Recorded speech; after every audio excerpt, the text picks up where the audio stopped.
Welcome to Landlord Vision's training tutorials with me, Emmeline Jarvis. In this tutorial, I'll be demonstrating how you can import scanned receipts and invoices into Landlord Vision. The Scanned Receipts feature can be found under Expenses.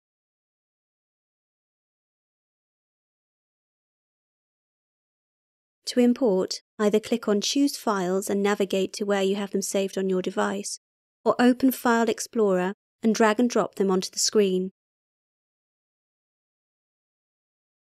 You can give this receipt a description and assign it to a contact, unit and tenancy before clicking on Upload.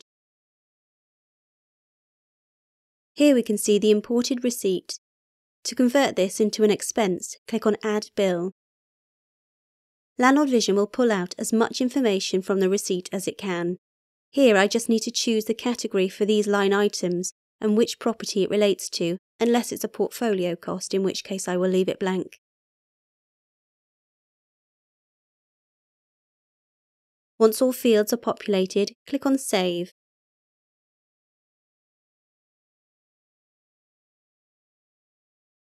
In the next video, I'll be creating bank accounts in Landlord Vision. See you next time.